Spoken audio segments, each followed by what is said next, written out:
I think in light of the allegations that there should be some discussion, because there was an egregious breach of confidentiality, and I can't believe that the district can continue to keep operating when we know we no sooner get out of a non-public meeting that individuals that were talked about or the issues that were talked about within the non-public session get disseminated out to the public. And it's happened more often than not. I remember not too long ago, Mr. Chairman, you wouldn't go into non-public sessions because of the breach of confidentiality that was happening. I'm reconsidering that. I'm thinking about doing it again. Well, so I think this board should discuss it. I think the individual that breached the confidentiality should give us a reason why she did it. And I think that has got to be out in the public so that we can stop this and not have it continue on, because this district is opening itself up to a huge liability lawsuit by this happening. And by just receiving and filing it, all we're doing is burying our head in the sand and not taking care of the problem. So I think it should be addressed, and I'll let other people I know want to speak. Committee Member Gerard Terry O'Connors. Thank you, Your Honor. I had thought the Vice Chair was going to give an explanation of what's before us so that the discussion can be put into context, but I guess since I have the floor now, I'll do that.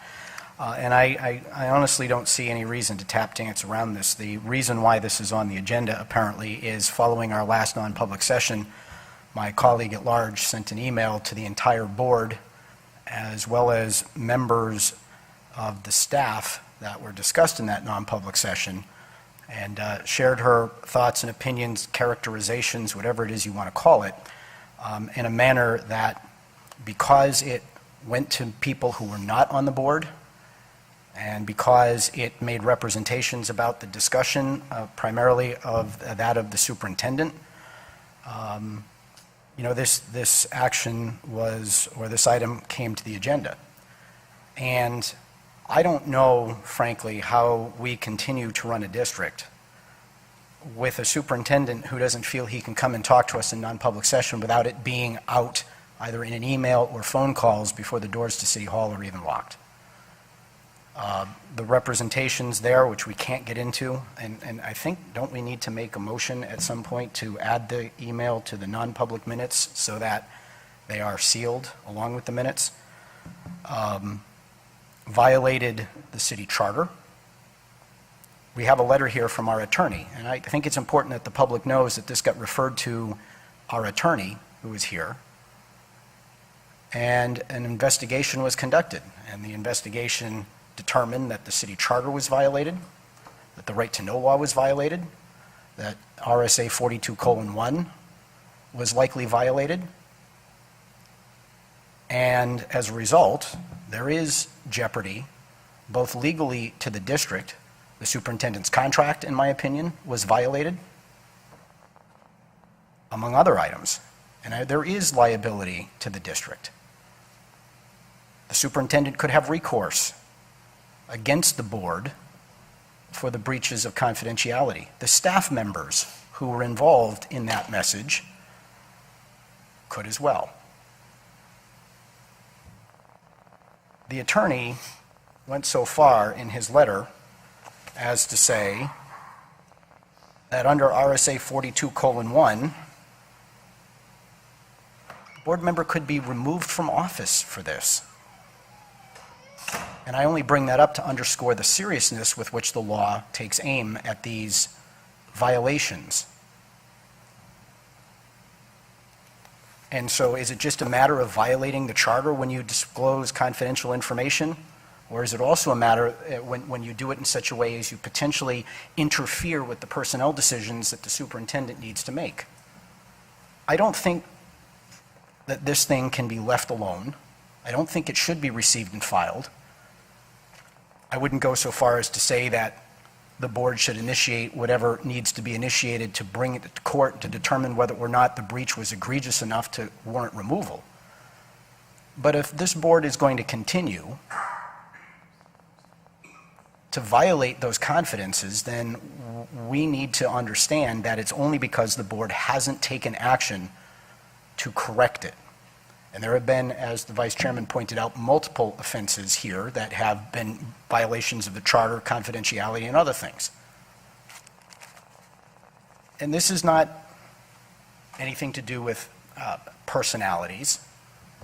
I've known Committee Member Tessier for many years, and I've always held her in the utmost esteem. But at some point, enough has got to be enough.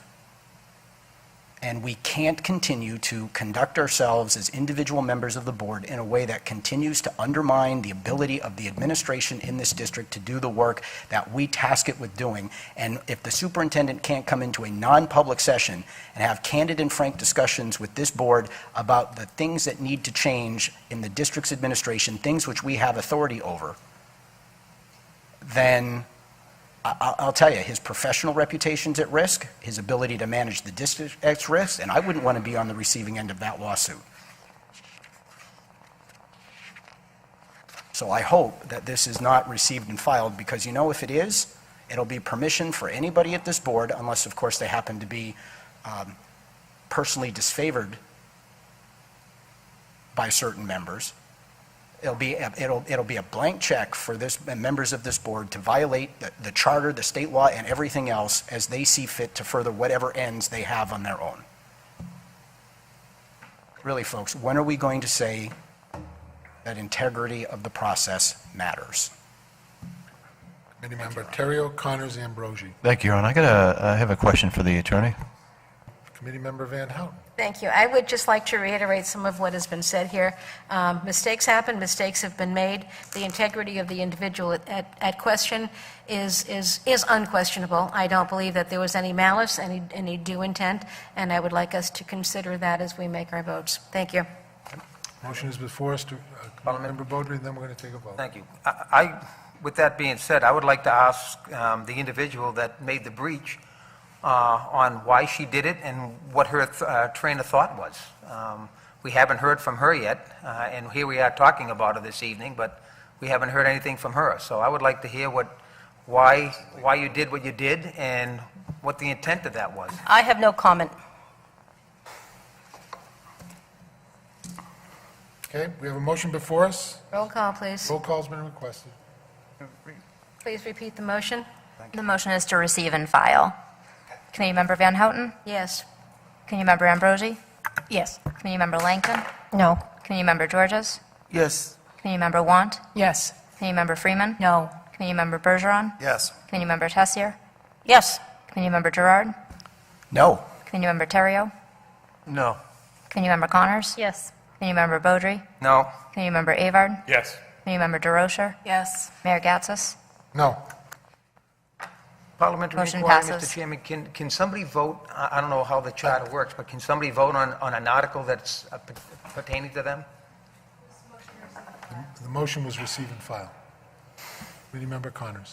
Thank you. I would like to move that we add the email to the non-public information from that evening. Second by Committee Member Terrio. All in favor? Aye. Opposed? Motion carries. Number 10, consent agenda. Would anyone like to remove anything from the consent agenda? Committee Member Beaudry? Yes. No, the consent, I'm sorry, the finance agenda.